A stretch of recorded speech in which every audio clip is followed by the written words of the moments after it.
So, who wants to jumpstart your sex drive? Hey guys, it's Dr. Eric, the fitness physician. So, this is the guide to reclaiming your libido, your sex drive, and my muscle medicine approach. I hear this a lot, and I like to talk about what I'm hearing from my clients, from my colleagues, clients, when I'm reading on social media posts, etc. And this comes up over and over and again. And I hear this a lot. People are like, and I always ask, like, is your sex drive gone? People are like, man, I long for those days when intimacy was effortless, was exciting. And low libido is more common than you might think, and it affects men and women worldwide. A lot of people think it's just men, or it's just women, or vice versa. I hear everything, right? So, and while many people accept this could be an inevitable part of aging, the truth is way more complex and fortunately more optimistic. So, again, as I specialize in muscle medicine, hormone optimization, hormonal fitness, and performance optimization. I've helped a lot of people, hundreds of people overcome this by addressing root cause rather than just treating the symptoms, right? That's the problem with Western medicine. This is why I do what I do. And one of the key things is just kind of get beyond the basics. A lot of people think it's, especially the guy thinks it's just about testosterone. Oh, my T must be low. Well, not always. I see a lot of guys and I read about a lot of guys with great T levels and they're being treated appropriately, but their sex drive is still in the tank. Same with women.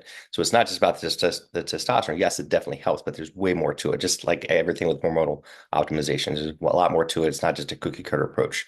So again, low sex drive, or what's clinically known as hypoactive sexual desire disorder, isn't just an inconvenience. It can impact your relationships, your self-esteem, your overall quality of life.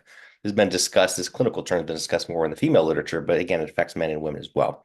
So what are the causes? Well, there's a lot. And again, I don't have time to get to all of this, but obviously, yes, hormonal imbalances can do this. Of course, low testosterone, DHEA, estradiol, progesterone levels in women can affect this as well. Sex drive is also impacted by estradiol in men too. This is why I also discussed that not to lower estrogen or estradiol, because this has a big impact not only on fat burning and bone health, but sex drive.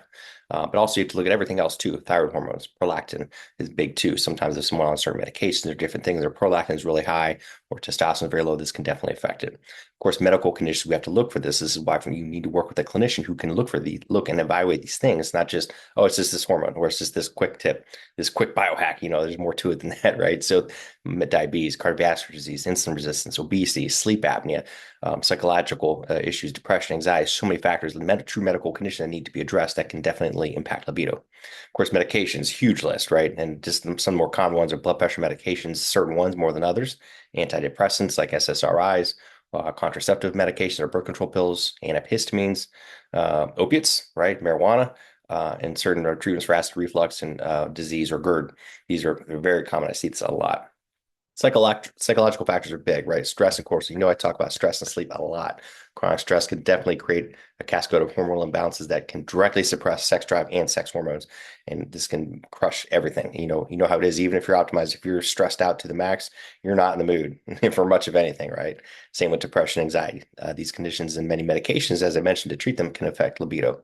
Body image issues, again, same thing. Negative self-perception, negative attitude about things can make it difficult to feel desirable or interested, not just in sex, but in anything. You know how people who are negative Nancy's all the time, they have a rough time with everything, business life, and definitely with sex. Lifestyle elements, poor sleep quality. Sleep deprivation can disrupt hormone production and regulation. Nutritional deficiencies are common. There's many key nutrients needed for hormone production, and they may be lacking. Lack of physical activity. This applies to everything, right? Regular exercise is essential for hormonal balance, neurotransmitters in the brain, and mood, and again, lowering those stress hormones. Substance use, I talked about this a little bit, but again, alcohol, THC, marijuana, etc., can definitely affect sex drive. Relationship dynamics. This is common, right? And this is one of the first questions, like, well, how's your relationship? Communication barriers, like unexpressed needs and desires, can dampen intimacy. Unresolved conflicts, ongoing tension can manifest as reduced sexual interest, and lack of emotional connection. Physical desire often follows emotional intimacy and vice versa. It's a two-way street. And sometimes there's a difference between arousal and desire, right? Physical arousal versus emotional desire. They're different things, and they both have to work. But sometimes you have to get one going, and the other one will catch up, and vice versa. This is a whole deep conversation, which I'll get into at another time. But these are big, and sometimes these are unaddressed. People are like, oh yeah, we're fine. Are you really? And a lot of times I hear that this is not the case. I hear this a lot when guys or women, maybe they do certain things with porn or they have an affair and it's no problem. So maybe, but not with their spouse, right? So this could be an issue. So relationship dynamics are huge. This I highly encourage, talking, communication, counseling, emotional freedom technique. There's a lot of different things you can do to resolve this. This is the big one. Psychological factors, probably one of the top ones that I see. Not just negative self-talk, but also interaction with your spouse. So what's my muscle medicine approach to reclaiming your libido? Fortunately, it can be improved or resolved through a comprehensive approach. So number one, there's again a lot of things here. Number one is optimize your dopamine. People, this sometimes getting forgotten about. It's the neurotransmitter in your brain, right? It's essential for desire and drive. And again, prioritize quality sleep. Your brain needs that deep restorative sleep to regulate dopamine production. Get your morning sunlight. I'm big on circadian rhythms, so getting even just 5-10 minutes of natural light exposure to get your circadian rhythms up, boost dopamine, get cortisol, melatonin cooking for the day. This is very helpful. Cold exposure, brief cold showers or cold plunges can have been shown to significantly increase dopamine levels with lasting effects. It can last a little bit longer throughout the day. Focus on protein, consuming tyrosine-rich foods like meats, eggs, dairy, legumes, etc. Some people can take a tyrosine supplement. You can take supportive foods that support this as well, like dark cocoa, coffee, spicy foods like chili peppers. These all support dopamine production. So, you know, a lot of these recurrent themes, right? Sleep, sunlight, cold exposure, protein, whole food diet, stress mitigation. Again, supportive foods. Some of these little hacks, like I said, cocoa, coffee, spicy foods, all helpful for dopamine. Tyrosine and amino acid supplementation can definitely help. Mucuna pruriens is a supplement that can also help with dopamine production as well. But typically, a lot of these are just all you need. Harness the power of oxytocin. I love this. Oxytocin is called the love hormone, right? It's crucial for bonding, for sexual desire, and you can boost it naturally, right? And physical touch is huge. Skin to skin contact dramatically increases oxytocin. So holding hands, cuddling, embracing, or touching your partner's arm during a conversation or you're having a chat, giving each other a massage. There's different ways you can kill multiple birds with one stone by spending more time with each other and touching each other. This is a great boost to oxytocin naturally. Even just eye contact, sustain eye gazing with your partner triggers it. How about, sir, how many people do you see talking? They're looking at their phones. They're just like, yeah, yeah, yeah. Really look and connect and listen, feel them, hear them, see them, touch them. This will boost oxytocin. Talked about massage, focused attention, being fully present. Again, all these things can boost oxytocin. Oxytocin is actually a prescription for certain conditions, but feel in this regard, it's much simpler and easier just to boost it naturally. Another thing, of course, balance your hormones, right? There are the big key players, right? Testosterone, critical for sex drive. Thyroid hormones, essential for energy, metabolism, sexual function. Estradiol, for emotional well-being in both sexes, of course, helps vaginal health with women. DHA is a precursor hormone that supports overall hormone balance. Cortisol, of course, as I talked about, when chronically elevated, it can suppress sexual desire. And there's others I've talked about too. I talked about the neurotransmitters. And again, another big one, as I talked about, is stress. And chronic stress is perhaps the biggest libido killer than relationship issues. So again, there's a lot here, but some of the basics one that I talk about, breath work, nature time, mindfulness, gratitude, journaling, laughter. So breath work is simple, deep breathing exercises like get you out of that fight or flight mode. Simple box breathing or 4-5-7 breathing, or just taking slow, deep abdominal breaths can be done in a matter of seconds, and you can immediately calm down and feel better. Nature time. Again, I'm big on nature, getting outside, getting out in the sun, getting some vitamin D, and just getting some fresh air, getting that CO2, getting UV light. This is all can boost your neurotransmitters, boost your mood, make you feel a heck of a lot better. So walking outdoors has a lot of benefits and can definitely reduce stress. Mindfulness practices, whether it's meditation, yoga, Tai Chi, can be very helpful. Same with gratitude journaling, writing down things you're grateful for. If you're always thinking about what you're grateful for, what you can be happy about, it's hard to think negative thoughts at the same time. So think positive thoughts. Choose to be happy. Choose to be grateful. Laughter, smile, laugh every day. Find ways to incorporate humor into your daily routine. Just smile and laugh. Just do it. And kind of fake it till you make it. And you actually can put your physiology into a better frame of mind by making yourself feel better.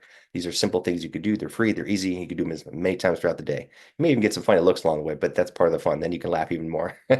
Another one is optimizing your gut health. The gut-brain connection is very powerful. Your microbiome affects hormone production, neurotransmitters. So you want to get rid of any inflammatory foods, like things that may be bothering you, gluten, dairy, processed foods, sugar, dyes, seed oils. Focus on fiber. Prebiotic fibers are great for the gut. Fermented foods can be very helpful for helping the gut as well. Yogurt, kefir, sauerkraut, kimchi, kombucha. Staying hydrated, water is essential for, of course, for digestive health. Coconut oil is a good soothing natural oil for the gut as well. You can do things like colostrum, and there's a lot of supplements that can help with gut health. Of course, if you have some major gut issues, work with someone like myself or one of my colleagues who can help you get your gut tuned up. But biggest thing is getting rid of all the junk, the seed oils, inflammatory foods, eating a whole food diet, focusing on fiber and lots of fluids. The last one is relationship factors, right? Prioritize communication. Again, discussing your desires, your needs, your fantasies, just everything that's on your mind. Getting on the same page is going to be massively helpful to smooth out those psychological irregularities and get you back on track. Schedule it. Schedule intimacy. While spontaneity is great, sometimes when with our busy lives, it's just connection time. Hey, Wednesday's afternoon is afternoon delight day. Whatever you want to do, right? Explore non-sexual touch, build physical connection without performance pressures. Like this will boost oxytocin, kind of get you increase that connectivity. Again, do multiple things at once. And in last case scenario, consider counseling. Maybe you need a qualified therapist to help you navigate any relationship dynamics and changes or issues that you're having. people do this all the time. It can be very helpful. So putting it all together, remember, everybody's different. Everybody has their own plans, but biggest thing is, right, optimize your sleep, shoot for 7 to 9 hours of sleep, move daily, even walking, doing some kind of activity, lifting some heavy things, doing whatever you can to move daily. Reduce stress. Do one of the things I talked about. Connect physically, non-sexual touch. Come in and check out your hormones. Consider hormone testing. Do all these things. Don't just settle for a diminished sex life. It's just part of getting older, right? Just like everything, right? No, with the right approach, many people can reclaim their desire and reignite and get things back on track. So if you're ready to reclaim this, reach out to me. I'm happy to help work with anyone doing telemedicine all across the country. I even have a whole PDF guide on this if you're interested. But check out drericprimex.com and reach out to me if you're interested. And everybody have an awesome day. Please like and share this post. If you have any questions, please let me know. Thank you much. Talk to you soon.